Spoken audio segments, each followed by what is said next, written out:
4월의 첫 주일 주 앞에 나와 예배하시는 모든 성도님들, 이 시간 영상을 통해 주 앞에 나오신 분들, 하나님의 은혜와 평강이 충만하게 임하시기를 바랍니다. 금년도 우리는 하나님과 함께해서 형통했던 믿음의 조상들의 이야기를 살펴보고 있습니다. 금년도 우리 주제는 모든 일이 다 형통하리로다입니다. 아브라함이 말씀을 따라갔습니다. 형통했습니다. 사람을 따라갔던 그 롯이 나중에 잘못되었던 것과 대조됩니다. 이삭이 말씀을 따라갔더니 흉년에도 백배에 더하는 축복, 생수의 강이 터져나오는 은혜가, 샘그릇이 터지는 은혜가 있었습니다. 야곱이 하나님의 말씀을 어그러지고 약속을 잊어버렸을 때 환난이 왔습니다. 어려움이 왔습니다. 그러나 하나님의 말씀을 따라 다시 그가 돌아갔을 때 그에게 형통한 은혜가 회복되어진 것을 봅니다. 우리는 요셉에 대해서 2시간에 걸쳐 살펴보았습니다. 담장 넘는 가지처럼 풍성한 삶을 살았던 요셉입니다. 오늘은 여호수아의 형통에 대해서 살펴보며 은혜를 나누고자 합니다. 우리가 오늘 부분적으로 읽었지만 여러분들이 시간을 내서 여호수아서 1장 1절부터 마지막 절까지를 다 살펴보며 은혜 나누시길 바랍니다. 여호수아 시대는 광야 40년의 광야 생활을 마치고 그리고 가나안 정복하는 시점입니다. 가나안에 들어가서 그 땅을 유업으로 나누는 시대입니다. 광야 시대가 끝나고 가나안 정착의 분기점으로 유목민 시대에서 농경 시대로 옮겨가는 때입니다. 오늘 본문은 그때에 이제 새로운 지도자로 세움받은 여호수아에게 주셨던 말씀으로 그가 하나님과 함께하면 형통할 것이라 말씀해 주셨고, 우리 역사를 통해 보면 여호수아가 진정 형통한 사역을 잘 마쳤던 것을 보게 됩니다. 오늘 본문에 보면 형통하리라고 하는 말이 2번 나타나고 있습니다. 7절과 8절 한번 보시겠습니다. 오직 강하고 극히 담대하여 나의 종 모세가 내게 명령한 그 율법을 다 지켜 행하고 우러나 좌로나 치우치지 말라. 그리하면 어디로 가든지 형통하리니 이 율법책을 내 입에서 떠나지 말게 하며 주야로 그것을 묵상하여 그 안에 기록된 대로 다 지켜 행하라. 그리하면 내 길이 평탄하게 될 것이며 내가 형통하리라. 네. 모세에게 준 율법책을 다 지켜 행하고 좌로나 우로나 치우치지 말라. 그러면 내가 어디를 가든지 만사 형통할 것이다. 율법책을 내게서 떠나지 않게 하고 주야로 묵상해라. 그 가운데 있는 걸 다 지켜 행하라. 그리하면 내 길이 평통할 것이다. 만사가 형통할 것이다. 그렇게 약속해 주시고 말씀하셨습니다. 여기 형통하다는 뜻은 번영한다, 성공한다, 너의 사명을 다 이루게 될 것이라고 하는 의미를 가지고 있는데, 본문에서는 특별히 사명을 다 이룬다라고 하는 의미를 가지고 있습니다. 내 사명이 중대하다마는 내가 나와 함께하면 내가 그 사명을 다 이루게 될 것이다, 그 말씀입니다. 여호수아의 사명은 가나안 정복입니다. 하나님이 약속하신 땅을 백성들에게 나누어 정착하게 하는 것입니다. 사람마다 사명이 다릅니다. 시대마다 사명이 다릅니다. 대통령도 그 시대에 따라서 해야 될 사명이 각각 다른 것처럼 말입니다.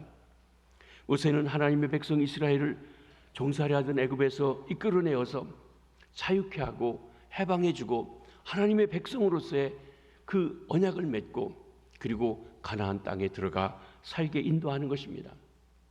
모세의 사명이 단순히 하나님의 백성 이스라엘을 노예 생활하는 데서 해방하는 것만이 아니었습니다. 가나안에 인도하는 것입니다. 하나님의 백성으로서 풍성한 삶을 누리게 하는 것이 목적입니다. 하나님이 우리를 구원한 것, 죄사함 받았다, 거기 그치지 않습니다. 하나님의 자녀로서의 풍성한 삶, 천국의 삶 누리게 하시는 것입니다.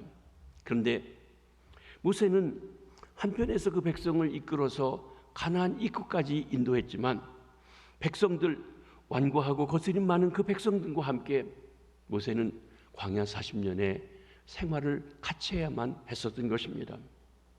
여호수아의 사명은 모세의 뒤를 이어서 하나님의 백성, 자유된 백성, 그러나 광야 생활을 하고 있었던 그 백성들을 가나안 땅으로 인도하는 사명을 맡았습니다. 2절 말씀을 한번 보십니다. 내 종 모세가 죽었으니 이제 너는 그 모든 백성과 더불어 일어나 이 요단을 건너 내가 그들 곧 이스라엘 자손에게 주는 그 땅으로 가라. 모세가 죽었습니다. 120살에 하나님이 데려가셨습니다.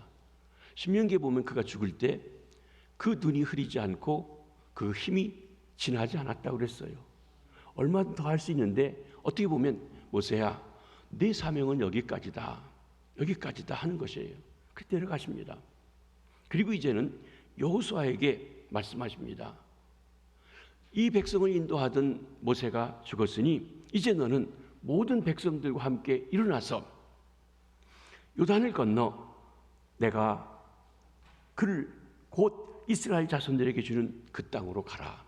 여기 하나님께서 분명한 그의 사역이 무엇인지를 말씀해 주십니다. 가나안 땅으로 그 백성을 인도하는 것, 그것이 새로운 지도자 여호수아의 사명이었습니다. 이 일은 쉬운 일이 아닙니다. 모세도 사실 실패한 일이기도 합니다. 여러분, 12정탐꾼의 이야기를 듣고 낙심해서 백성들이 못 갑니다. 우린 죽습니다. 우린 메뚜기 같습니다. 우린 돌아가겠습니다. 그렇게 불평하고 했던 백성들 때문에 능력 많은 모세도 할 수 없었던 일이기도 했던 것입니다. 그러나 가나안은 꼭 들어가야 합니다. 하나님이 약속하신 땅입니다. 하나님의 일입니다. 2절 말씀을 보십니다. 내가 그들 곧 이스라엘 자손에게 주는 그 땅으로 가라. 6절입니다. 내가 그들의 조상에게 맹세하여 그들에게 주리라 한 땅을 이 백성에게 차지하게 하리라. 여러분, 하나님이 주시기로 약속된 땅입니다. 약속한 땅입니다. 누구에게부터요? 그들의 조상이었던 430년 전에 하나님께서 주셨던 아브라함에게 약속하신 땅입니다. 이삭에게 이 땅을 주겠다고 하신 그 땅입니다. 야곱에게 그 땅을 주시겠다고 한 약속이 그 땅의 땅입니다. 요셉이 죽으면서도 너희들이 반드시 그 땅으로 갈 것인데 그때 내 해골을 가지고 가달라고 했던 그 땅입니다. 그렇기 때문에 이제는 하나님이 주시기로 된 것이니 취하면 되는 것입니다. 그러나 호락호락하지 않습니다. 대적이 그곳 살고 있습니다. 가나안 칠족속이 오랫동안 살고 비틀을 잡고 있습니다. 그들은 견고한 성을 가지고 있습니다. 가나안 사람들이 장대한 사람들이었습니다. 또 장애물들이 그들 가로막혀 있습니다. 요단강을 건너가야 합니다. 강이니까 쉽다고 생각하지만 그렇지 않습니다. 요즘처럼 다리가 있지 않고 모맥대에는 물이 어깨만큼 올라오는 그런 험한 곳을 건너가야만 있는 그것이었습니다. 무엇보다 백성들이 협력을 얻어야 합니다. 더불어입니다. 억지로 끌고 갈 수는 없었습니다. 무엇보다 위대한 지도자인 모세의 뒤를 여호수아로서는 자신감을 가질 수가 없었습니다. 모세같이 능력이 많고 위대하고 훌륭한 지도자도 못한 일을 내가 어떻게 할 수 있을까? 어린 내가 어떻게 할 수 있을까? 하는 그런 마음을 가졌을 것입니다. 다시 말하면 두렵고 떨리는 일이었다고 한 것입니다. 이런 상황에서 지금 하나님께서 여호수아에게 말씀하고 계십니다. 형통하도록 주신 말씀입니다.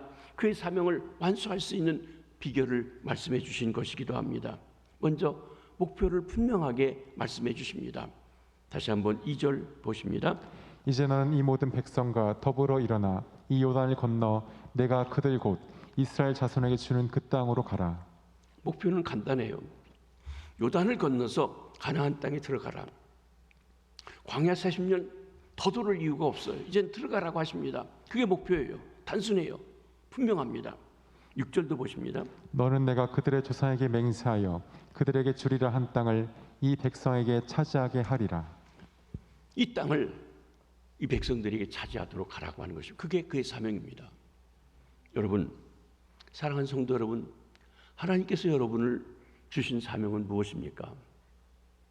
여러분을 이 땅에 보내신 뜻은 어디에 있다고 생각하십니까? 때로 우리가 계획이 있고 일도 하지만 하나님께서는 전혀 다르게 우리에게 계획하시고 하길 원하시고 일하시는 것이 있습니다. 제가 12년 전에 이 교회에 오라고 하는 얘기를 들을 때 하나님 앞에 기도했습니다. 가야 됩니까? 솔직히 저는 오고 싶은 생각이 없었습니다. 왜냐하면 개척한 교회도 있고 어떻게 해야 될지 하고요. 그리고 저는 내가 개척한 교회니까 끝까지 해야 된다고 생각하는 그런 마음도 있었습니다. 하나님께서 그 교회에 대해서는 네 교회냐 내 교회지 하는 마음을 말씀을 하셨고, 그러면 이 교회에 올 때 내가 그 교회를 위해서, 우리 교단을 위해서, 그리고 한국 교회를 위해서 보낸다고 말씀하셨습니다.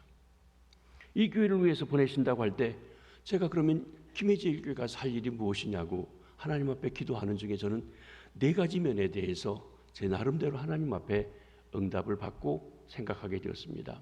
첫째는 목회자의 신뢰를 회복하는 일입니다.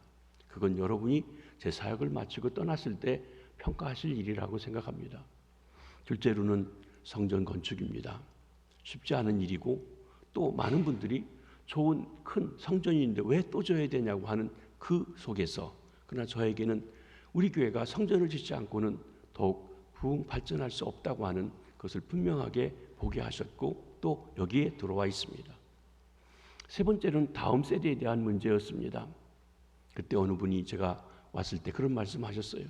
우리 교회 나이 많은 머리가 허연 사람들만 많이 있고 젊은이들이 없는데 어떻게 하시겠냐고.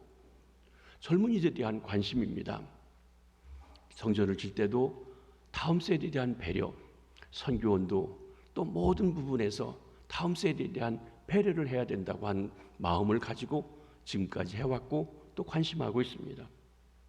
그리고 4번째로는 우리 교회 보니까 95년이 돼서 그런지, 오래돼서 그런지 대로대로 이렇게 이어오시는 분들 중에서 아주 충성스럽게 성실하게 열심히 신앙생활 하시는 분도 있지만 너무 형식화되신 분들이 있어서 그들을 어떻게 새롭게 할 수 있느냐 하는 그런 문제입니다. 사랑하는 성도 여러분, 여러분은 우리 시대에 어떤 사명을 받으셨습니까? 우리 대통령이 새로 뽑혔는데 전임 대통령과 다른 사명이 있을 거예요. 20번째 대통령이라고 했을 때 그 나름대로 시대마다 다른 사명이 있다고 하는 것입니다. 그렇습니다. 시대마다 갖는 사명이 있습니다. 대적에 대해서도 말씀하고 계십니다. 5절 말씀입니다. 내 평생에 너를 능히 대적할 자가 없으리니. 대적이 있습니다. 가나안 칠족 속 보통 사람들이 아닙니다. 키가 크고 장대한 거인족입니다. 그들이 쌓고 있는 성들이 견고한 성입니다. 그런데 그들 대적이 강하지만 하나님보다 강하지는 않습니다. 내 힘으로는 이길 수 없고, 내 힘으로 볼 때는 우리가 메뚜기 같이 보이는지 모르지만 하나님이 함께 하시면 이길 수 있다고 하는 것입니다. 여러분, 여러분의 하나님의 일 하는데 대적은 무엇입니까? 세 번째, 여호수아의 주저함도 두려움도 하나님을 알고 있었습니다. 6절에 보면 강하고 담대하라. 7절에 오직 강하고 극히 담대하라. 여러분, 담대하라는 얘기를 자꾸 하는 얘기는 무엇입니까? 그가 자꾸 주저한다는 거예요. 강하라 강하라 하는 얘기는 뭐예요? 그가 지금 어쩔 두려워하고 있는 그 마음이 것입니다. 두려워한다는 것, 여러분 앞으로 나가는데 주저하는 것이에요. 나가지 못하게 합니다. 사랑하는 성도 여러분, 여러분의 마음은 어떻습니까? 왜 주저하십니까? 무엇에 대해 두려워하십니까? 그것이 혹시 하나님을 바라보지 아니하고 내 대적을 바라볼 때 오는 두려움이 아니었는지요? 4번째, 하나님께서 두려워하는 여호수아에게 말씀하십니다. 약속해 주십니다. 내가 너와 함께하리라. 그러면서 하나님께서 여호수아가 형통하리라고 하십니다. 내가 나와 함께하면, 내가 너와 함께하면 내가 어디로 가든지 무엇을 하든지 형통할 수 있다고 말씀하시는 것입니다. 사명을 완수하게 될 것이라는 말씀입니다. 그렇게 형통하도록 하나님께서 함께 하시겠다고 약속하십니다. 그런데 그냥 무조건 네가 하는 거 뭐든지 내가 다 해주겠다는 게 아니라 지도자로서 여호수아가 해야 될 일이 있었습니다. 그가 먼저 하나님과 함께 하기 위해서 하나님의 말씀과 함께 해야 했습니다. 5절 말씀을 봅니다. 내 평생에 너를 능히 대적할 자가 없으리니 내가 모세와 함께 있었던 것 같이 너와 함께 있을 것임이니라. 내가 너를 떠나지 아니하며 버리지 아니하리니. 여호수아는 모세와 함께하는 시간을 많이 가졌습니다. 여러분, 아말렉과 전쟁할 때 모세는 산 위에서 손을 들고 있었고 여호수아는 나가서 전쟁에 앞장서서 함께했습니다. 모세가 시내산에 올라가서 하나님의 그 법을 받아가지고 내려올 때 그 자리에 함께하고 지키고 따라갔던 사람이 여호수아입니다. 회막을 짓고 회막 안에서 하나님과 교제할 때 여호수아가 따라갔고, 모세는 회막으로 자기 회중이 있는 대로 돌아왔을 때 그 회막을 지키고 있었던 사람이 여호수아이기도 합니다. 늘 함께 했어요. 그러니까 여호수아는 하나님이 어떻게 모세와 함께 하셨는지를 알았는데, 하나님께서 말씀하십니다. 세대가 달라졌지만 사명이 다르지만 내가 너하고 함께 하겠다, 그 말씀입니다. 하나님과 함께하면 형통의 비결입니다. 하나님과 함께해야 형통합니다. 하나님과 함께해야 사명을 이루고 승리하는 것입니다. 그런데 하나님께서 모세와 함께했던 것처럼 여호수아와 함께 하시는데, 그들에게 주신 사역의 도구는, 함께 하시는 방법은 다르다고 하는 것입니다. 모세에게는 능력의 지팡이를 주셨습니다. 사실 능력의 지팡이, 하나님의 지팡이가 그 손에 들렸다고 했는데, 이 지팡이는 평범한 지팡이였습니다. 그가 애굽에서 도망쳐 나와 미디안 광야에서 그의 장인 이드로의 양떼를 40년 칠 때 그 양을 몰고 다니던 지팡이였습니다. 그에게 익숙한 지팡이입니다. 그런데 하나님이 역사하시니까 일반 지팡이가 능력의 지팡이가 되었습니다. 지팡이를 던지면 뱀이 됩니다. 지팡이로 나일강을 치면 나일강이 피가 됩니다. 그 지팡이를 들고 하나님에게 기도하면 개구리가 생기고 이가 생기고 어둠도 생기고 우박이 내리기도 하고, 그 지팡이를 들으니까 바람이 불어와서 홍해가 갈라지기도 하고, 능력의 지팡이가 되었습니다. 그렇습니다. 카리스마가 넘치는 사람이 모세입니다. 아마 인류 역사에서 예수님 제외하고 모세같이 훌륭한 지도자가 없을 만큼 능력의 지도자입니다.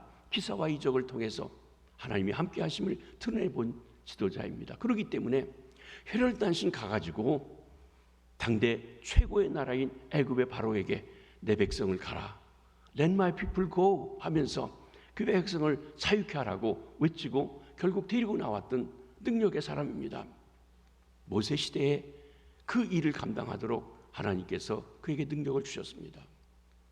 새로운 시대가 되었습니다. 여호수아 시대입니다.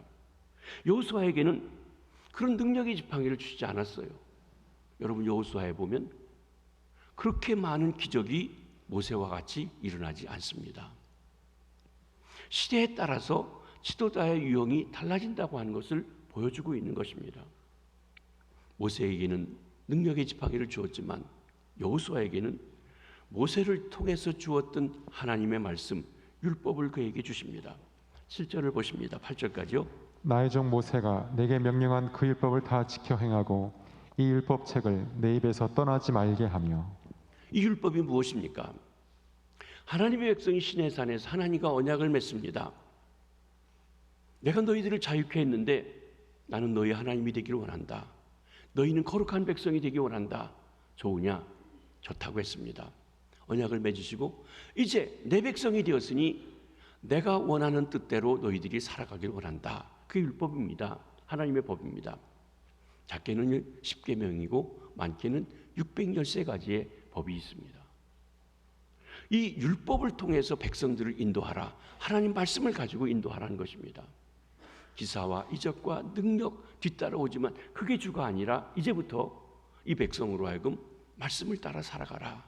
말씀을 통해 하나님의 뜻을 분별하고 나아가는 삶을 살도록 하는 것입니다. 그러기 위해서 내가 먼저 그 율법책의 말씀을 즐거워하고 취하로 묵상하고 살라고 하신 것입니다. 그러면 하나님과 함께하기 위해서, 형통하기 위해서, 주어진 사역을 잘 감당하기 위해서 하나님의 말씀을 어떻게 다루어야 합니까? 여호수아에게 어떻게 하라고 했습니까?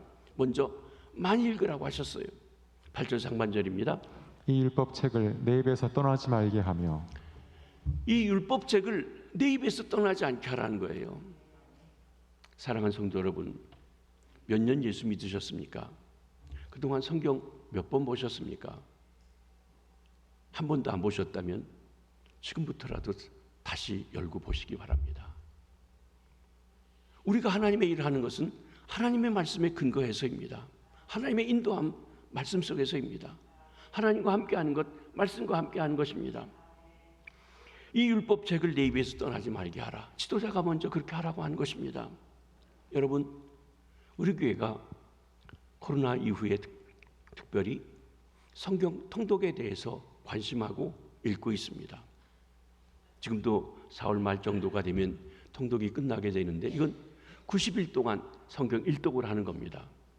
90일 동안 일독을 하려고 하더라도 하루에 평균 40분 정도씩을 성경을 읽어야 됩니다. 읽어놓은 것 참 그 성경 읽으시는 분들이 잘 읽어요. 거기에 지명이나 사람 이름 그렇게 어려운데도 얼마나 잘 읽으시고 그걸 눈으로 따라가는 걸로 해서 40분 정도씩을 따라가야 바로 한 달 동안, 3달 동안에 일독을 하게 됩니다. 지금 첫 번째, 두 번째, 세 번째, 네 번째 이렇게 따라오시는 분들 계시고 그분들이 전에는 성경을 부분 봤지만 통독하니까 통독하는 대로 좋습니다 하신 분들이 있어요. 그렇습니다. 저도 코로나 이후에 코로나 중에 저희 어머니가 돌아가셔서 미국에 갔다 와서 2주 동안 자가격리하는 동안에 새 성경을 가지고 그 전에 있던 성경 제가 우리 교회 와서 3번째, 4번째 성경을 바꿔가지고 쓰고 있는데 새 성경을 가지고 성경을 읽기 시작했습니다. 코로나 때 2주 동안에 1번 반을 읽었고 그 후에 지난주까지 20번째 읽었습니다. 저희 집사람은 31번 읽었고 말입니다. 그러면 우리가 한 달에 1번 성경을 읽으려고 하면 하루에 40분씩 읽는 것을 3꼭지를 읽어야 바로 한 달에 1번 읽게 됩니다. 저희가 새벽기도 마치고 와서 바로 아침을 먹습니다. 아침 먹고 나서 성경 읽기 시작해서 교회 출근하기 전까지 읽습니다. 때로는 40분, 때로는 1시간 반 정도 읽습니다. 그리고 저녁에 집에 들어가서 저녁 먹고 또 성경을 읽습니다. 그러면 하나 또는 2개, 어떤 때는 짧은 건 3개씩도 읽고 합니다. 못 읽을 때도 물론 있습니다. 매번 그런 건 아닙니다. 저희가 9시에는 반드시 9시 뉴스를 듣습니다. 채널을 말씀드리지 않겠습니다. 왜냐하면 편향이라고 할지 모르니까. 그러나 저는 그 채널이 좋아요. 그래서 9시에 꼭 이렇게 그날 뉴스를 듣고 그리고 나서 이제 뉴스가 끝나면 잘 준비하고 잠도 자고 합니다. 그래야 새벽에 또 나오니까 말이죠. 성경을 읽습니다. 그런데 목사이지만 성경책을 몇 권을 다 닳도록 읽고 연구하고 했지만 통독하니까 통독 나름대로의 은혜가 있어요. 주시는 은혜가 있어요. 여러분 많이 읽어야 한다는 거예요. 그래야 전체적인 흐름도 알게 됩니다. 두 번째로는요, 묵상하라고 했습니다.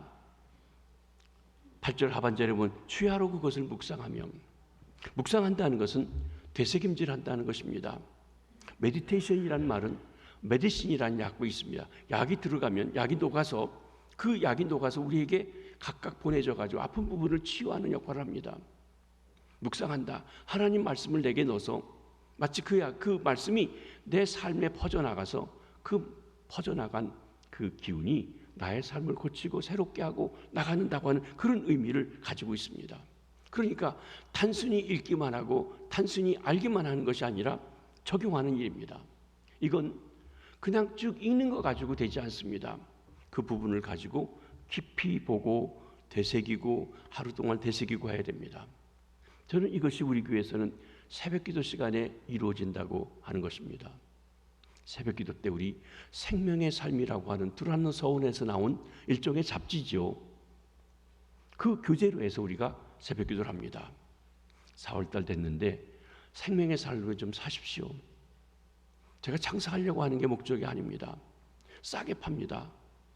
근데 여러분 이 생명의 삶에 한 달 동안 매일 읽어야 할 분량의 말씀들, 찬송가, 거기에 대한 해석, 예화, 기도 제목까지 다 나옵니다.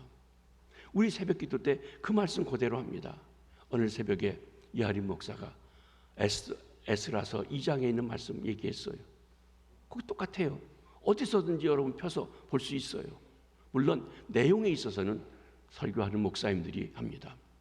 그러면서 그 말씀을 내 삶에 적용하는 것입니다. 그러면 새벽 기도 때 읽는 그 말씀은요, 제가 보니까 5년이면 주기적으로 돌아와요. 그러니까 전체 성경 말씀을 5년에 나누어서 하루하루 매일같이 읽는 것이에요. 요즘 새벽 기도에 열심히 나오시는 성도님들 중에 그런 말씀 하시는 분이 있어요. 목사님, 솔직히 말해서 주일 설교보다 새벽 예배가 더 은혜스럽고 좋습니다. 새벽마다 말씀을 들으니까 더 좋습니다. 그러신 분들이 계세요. 여러분, 우리 사정이 있어서 새벽기도 못 나오실 수 있어요. 그렇지만 여러분이 생명의 삶 본문 말씀대로 집에서 묵상해도 돼요. 하영조 목사님, 온누리교회 두란노 서원을 시작하신 목사님이 그 생명의 삶을 큐티집을 우리나라에 도입을 하실 때 그 영국에 유학을 가셨는데 영국 사람들이 이 경건 생활하는 것을 보니까 말씀을 읽고 묵상하는 그런 일들을 하는 것을 보고 한국 새벽기도를 조금 더 업그레이드하기 위해서 그 일을 하게 됐습니다. 그러면서 가져온 것인데 우리 교회에서 일을 합니다. 여러분, 생명의 삶을 구해서 여러분들이 이 묵상하는 생활을 하시기 바랍니다. 그러면 여러분도 모르는 사이에 날마다의 삶이 하나님과 함께하며 가까워지며 변화되는 삶을 체험하게 될 것입니다. 세 번째로 주신 말씀, 깨달은 말씀을 지켜 행해야 합니다. 7절, 8절을 다시 한번 보십니다. 나의 종 모세가 내게 명령한 그 율법을 다 지켜 행하고 그 안에 기록된 대로 다 지켜 행하라. 지켜 행하는 게 중요해요. 아는 게 중요하지 않아요. 여러분, 말씀을 지켜 행하기 위해서 읽어야 되지 그를 반박하기 위해서 읽으려고 하실 거 아닙니다. 그 다음에 지켜 행할 때 조심할 것이 있습니다. 치우치지 않는 것입니다. 7절에 보면 우루나 자루나 치우치지 말라. 때로 우리가 음식도 편식하듯이 하나님 말씀도 편식하시는 분들이 있어요. 너무 신비적인 것, 영적인 것만 좋아하시는 분이 있어요. 또 어떤 분들은 너무 육신적인 것, 육적인 것, 그리고 법률적인 것 따지시는 분들도 있습니다. 너무 영적으로 가도 안 되고 너무 문자적으로 가도 안 됩니다. 특정한 말씀만 강조하는 것이 아니라 전체적인 말씀의 조화를 보아야 합니다. 문맥도 보아야 합니다. 여러분, 신명기 28장을 사람들이 좋아합니다. 왜냐하면 거기 축복이 있으니까요. 순종하면 이런 축복을 받는다. 들어가도 복을 받고 나가도 복을 받고 떡반죽 그릇이 복을 받고 복을 받고 복을 받고 얼마나 좋은지 몰라요. 근데 신명기 28장을 정확하게 보시면 전반부 3분의 1은 순종하면 복 받는다는 얘기가 나오는데 후반부 3분의 2는 더 긴 부분은 불순종하면 이런 저주를 받는다, 이런 화를 받는다고 했습니다. 대적이 쳐들어온다든지 우리가 고난과 환난 가운데 빠진다든지 하는 말씀이 있습니다. 그런 건 안 봐요. 왜? 나는 복 받기를 원하니까. 그러면 어떤 때 복을 받고 어떤 때 화를 받는지에 대한 걸 알아야 이게 균형이 되는데 자기 좋은 것만 읽는다는 거예요. 안식교에서는 안식일을 지켜 거룩하게 하겠다. 안식일은 토요일이다. 그러니까 토요일날 지켜야 된다고 그랬어요. 근데 신약에 와서 안식일이 주일이 된 과정에 대해서는 이해하려고 하지 않아요. 그 말씀만 딱 붙잡고 있으니까 그래요. 시편에 보면 이 땅이 영원히 있으리라고 했어요. 그러니까 이 땅은 영원하다고 합니다. 근데 여러분, 신약에 와서 보면 이 땅이 불에 체질이 녹아지듯이 녹아지는 일이 있다. 새하늘과 새 땅이 따라온다고 말씀하시는 구절도 있다는 것이에요. 이렇게 성경을 전체적으로 보고 조화를 이루어서 봐야 되는데 치우쳐 봐요. 이단들이 갖는 특징이 뭐냐면 자기들이 생각하는 인간의 교리를 가지고 성경을 보고 성경을 필요한 부분만 끄집어내서 본다는 것이에요. 그래서 치우치는 일이 있어요. 치우치면 아니 된다고 말씀하십니다. 이렇게 우르나 좌우나 치우치지 않고 말씀의 인도하심 속에 하나님의 역사를 따라가게 되면 어디로 행하든지 형통하리라. 그리하면 내 굴이 평탄하게 되리라. 내가 형통하리라 말씀하셨습니다. 훗날 여호수아는 하나님의 말씀을 따라 하나님의 방법으로 했을 때 승리했습니다.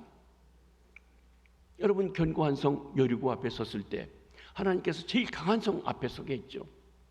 여리고성을 무너뜨릴 방법이 없어요. 지리를 알고 역사를 아는 분들은 여리고성이 무너진 건 기적이라고 합니다. 인간의 공격으로 전투해가지고 이길 방법이 없다는 거예요.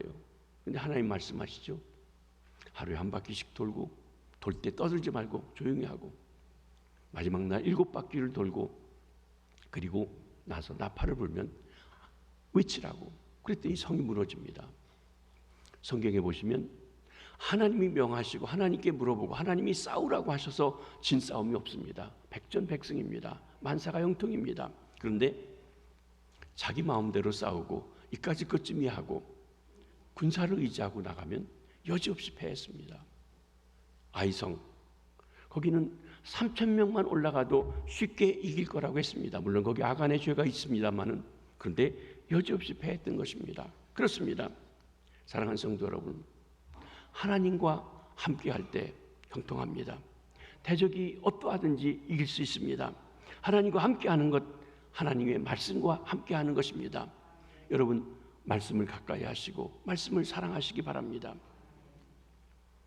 다섯 번째로, 백성의 협력을 얻어야 약속의 땅 가나안을 들어가 풍성한 삶을 누릴 수가 있습니다. 백성과 함께해야 형통합니다. 백성의 지지와 협력을 받는 지도자만이 성공적인 사역을 할 수가 있습니다. 민심이 천심이란 말이 있습니다. 물론 하나님의 도우심으로 백성들의 마음이 지도자에게 옮겨가도록 하는 것이 있습니다. 또 다른 말로 하면 지도자가 하나님의 뜻 가운데 바로 길을 인도할 때 백성들의 마음이 하나로 모아진다고 할 것입니다. 강력한 지도자를 할지라도 백성들이 거부하면 하지 못합니다. 모세는 그 백성들을 데리고 가나안 입구까지 갔습니다. 들어가면 돼요. 애굽에서는 바로입니다. 지금 오늘 본문 말씀에 40년 전으로 돌아가서입니다. 그때 가나안을 정탐하는 정탐꾼을 보냅니다. 장정만 60만이 됩니다. 12지파라면 한 지파당 약 평균 5만 명의 사람들 중에 한 사람씩을 뽑았습니다. 대단히 똑똑한 사람들이죠. 훌륭한 사람들이죠. 5만 명을 대표할 수 있는, 어른들 중에서 5만 명을 대표할 수 있는 사람이니까 말이죠. 12사람을 보냈습니다. 그 중에 10사람이 갔다 와서 보고를 합니다. 있는 대로 보고했습니다. 틀리지 않습니다. 뭐라고 했습니까? 그 성이 너무 견고합디다. 그 사람들이 너무 장대합디다. 우리는 그에 비해서 메뚜기 같습니다. 우리는 못 갑니다. 우리 자식들이 다 그들에게 죽을 것 같습니다. 여러분, 현실적으로 정확하지만 뭐가 없냐면 믿음이 없어요. 못 간다고 했어요. 우리 다 죽게 생겼다고 했습니다. 차라리 애굽에 돌아갑시다 그랬습니다. 오직 여호수아 갈렙 두 사람만 당신들의 말이 맞지만, 그런데 하나님이 주셨으니 그들은 우리 밥입니다. 갑시다 했는데 백성들이 10사람의 말을 듣고 못 가겠다고 했어요. 여러분, 그렇게 위대한 능력의 사람 모세도 그 사람들의 마음을 움직이지 못했어요. 할 수 없이 모세도 함께 40년 동안 광야 생활, 뺑뺑이 생활을 해야만 했던 것입니다. 그리고 그 사이에 사건들이 있어서 이제 하나님께서 모세에게 가나안 입구에 40년 후에 다시 와가지고 훈련받으러 와가지고 저 가나안 땅이 내려다 보이는 그 느보산에서 삶을 마치도록 했습니다. 사실 어떻게 보면 모세는 죽을 때 신명기에 보면 그 눈이 흐리지 않고 기력이 쇠하지 않았다는 거 보면 더 할 수 있는데, 여기까지가 너의 사명이다 라고 할 것입니다. 그렇습니다. 여기까지 그가 했습니다. 모세를 할지라도 백성들의 마음이 따라가지 않으면 못합니다. 그 사람들이 다 죽고 새 시대가 되어서 하나님께서 여호수아에게 새 역사를 맡기시며 일하십니다. 여호수아는 모세에 비해서 약해 보입니다. 그러나 좀 약하고 부족한 지도자를 할지라도 백성들이 전심으로 협력하며 큰 일을 이루게 된 것입니다. 백성의 지지와 협력을 받는 여호수아가 형통했습니다. 백성을 가나안으로 인도할 수가 있었던 것입니다. 그 백성들이 16절에 이렇게 말합니다. 당신이 우리에게 명하신 것은 우리가 다 행하겠습니다. 여기에는 당신이 하나님의 말씀을 바로 전해주면 우리가 다 행하겠습니다. 사심없이 하나님 뜻대로 명하면 우리가 다 행하겠습니다. 여기 지도자가 하나님의 백성을 얻는 길이 있습니다. 하나님의 말씀을 바로 전하는 것입니다. 지도자가 먼저 하나님 말씀대로 살아가는 것입니다. 지도자가 말씀으로 하나님과 함께하는 것입니다. 그때 백성이 전심으로 따르게 됩니다. 물론 백성의 마음밭이 문제이기도 합니다. 모세 같은 능력의 사람들이 거스리고 불평하고 원망하고 힘들다고 하면 어려웠고, 모세도 화가 내고 그래서 반석을 쳐가지고 못 들어가는 일도 생겨지고 했던 것입니다. 또 16절 하반절에는 당신이 우리를 보내시는 곳에는 우리가 가리이다 그랬습니다. 무엇이든지 시키는 대로 우리가 가겠습니다. 어떤 보직을 맡기든 우리는 순종하겠습니다 그럽니다. 그런데 우리는 내 마음에 안 들면 다 틀렸어요. 지도자를 지도자로 여기지 않아요. 나하고 맞으면 좋고 나하고 틀리면 안 된다 생각합니다. 여기 17절 상반절에는 범사에 모세에게 순종한 것 같이 당신에게 순종하리이다. 사실 그 부모 때에는 범사에 모세에게 순종하지 않았죠. 순종한 사람은 범사에 순종했지만 거슬리는 사람도 많습니다. 근데 광야에 다 죽고 애굽에서 나온 18세 이상 중에 오직 2사람, 여호수아, 갈렙 2사람 빼놓고 나머지는 광야에서 다 죽고 새로운 세대가 얘기합니다. 당신을 하나님이 세운 지도자로 알고 섬기겠습니다 라고 말하는 것입니다. 우리 대통령을 뽑았습니다. 뽑아놨으면 내 마음에 들든 않든 일단 그분에게 이제 우리 지도자로서 해야 되는데 벌써부터 깎고 헐고 넘어지고 뭐 탄핵해야 되고 뭐 그런 얘기들도 벌써 나오고 있습니다. 바람직한 일이 아니죠. 여러분, 다음 담임 목사님 우리가 모실 때에도 하나님이 보내신 지도자로 모시는 거예요. 그분의 나이가 얼마든지 어떻든지 간에 말이죠. 그렇기 때문에 우리가 하나님 앞에서 하나님의 뜻을 구합니다. 그러면서 백성들이 결사각오를 보입니다. 죽기를 각오하고 따르겠다고 합니다. 18절 상반절에 봅니다. 누구든지 당신의 명령을 거역하며 당신의 말씀을 순종하지 아니한 자는 죽임을 당하리니. 죽기를 각오하고 돕겠다고 합니다. 왜? 하나님이 보내신 사람이니까. 하나님이 세워주셨으니까. 여호수아가 지도자가 되기 전에 기름 부음 받아 모세의 뒤를 잇기 전에 그들과 같았습니다. 똑같았습니다. 아마 그들 중에도 똑똑한 사람도 있었을 것입니다. 제가 언제 갈렙에 대해서 말씀을 드리겠지만 갈렙 같은 사람은 자기하고 같이 갔어요. 근데 한 사람은 지도자가 되고 자기는 그 밑에 돕는 사람이 됩니다. 그렇지만 그도 아마 그랬을 거예요. 말씀만 하십시오. 우리가 죽기를 각오하고 따르겠습니다. 그랬을 것입니다. 광야에서 모세에게 원망 불평하던 백성들은 광야에서 뺑뺑이질을 했습니다. 사실 광야에서 다 죽었습니다. 원망 불평 거스림의 세대가 떠나가고 새로운 세대가 새로운 각오로 나가는데 그들이 이제 여호수아 새 시대에 죽기를 각오하고 따르겠다고 얘기했습니다. 이것이 하나님이 함께해 주시는 또 다른 증거이고 바로 그 백성과 함께한 것이 바로 가나안 정복의 힘이 되었던 것입니다. 백성이 오히려 주저하고 두려워하는 지도자인 여호수아에게 용기를 줍니다. 두려워하지 마십시오. 염려하지 마십시오. 우리가 밀어드리겠습니다 하는 것입니다. 오직 강하고 담대하소서. 백성이 지도자를 격려하는 아름다운 모습을 봅니다. 말씀을 정리합니다. 함께해야 형통합니다. 하나님과 함께할 때 형통합니다. 말씀을 통해 하나님과 함께합니다. 기도를 통해 하나님과 함께합니다. 성령을 통해 하나님과 함께합니다. 예배를 통해 하나님의 임재 속에 우리가 들어가는 것입니다. 백성과 함께해야 합니다. 백성의 입장에서는 지도자와 함께해야 합니다. 여러분, 지도자와 마음이 같지 않으면 지옥 가는 것 같아요. 힘들어요. 어려워요. 그렇죠? 새로운 대통령이 뽑혔는데 내가 지지하던 분이 되면 좋아하는데 싫은 사람은요. 제가 어제 우연히 저의 그 유튜브에 어떤 그림이 있어서 거기를 이렇게 봤더니 선제 탄핵해야 된다고 노래하고 하는 사람들도 있더라고요. 벌써부터 대통령 되기도 전부터 말이죠. 그 사람들은 너무 싫은 거겠죠. 지도자하고 마음이 안 되는 거예요.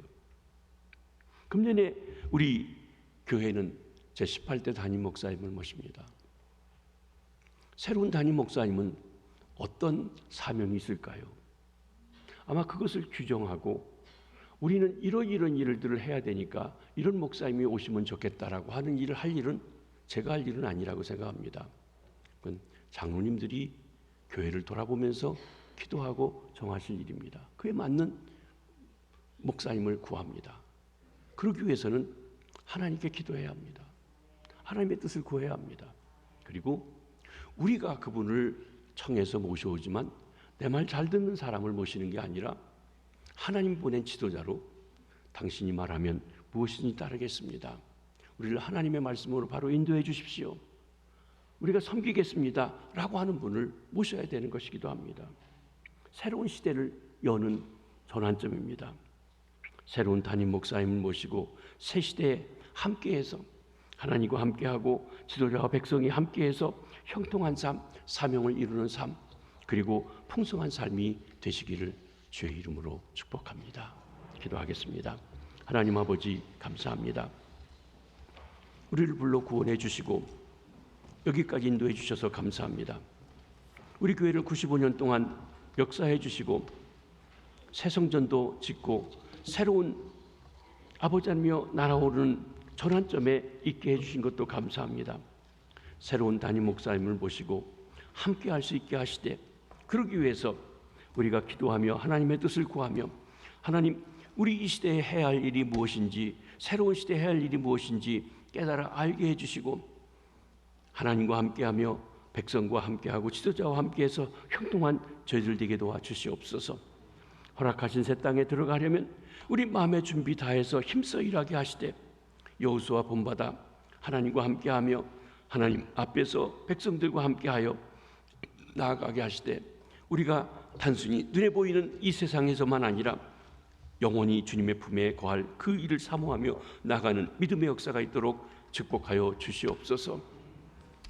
20대 대통령을 우리 교회 나라에 주셨는데 새로운 대통령이 새 시대에 해야 할 그 과제를 잘 알고 행할 수 있도록 도와주시고 그리하여서 하나님 우리나라가 동서 간에 남북 간에 세력 간에 하나 되게 해주시고 75년 77년 동안 나누어져 있던 북한과 남한이 복음 안에서 하나가 되는 귀한 역사도 있을 수 있도록 역사하여 주시고 인도해 주시옵소서. 예수님의 이름으로 기도하옵나이다. 아멘.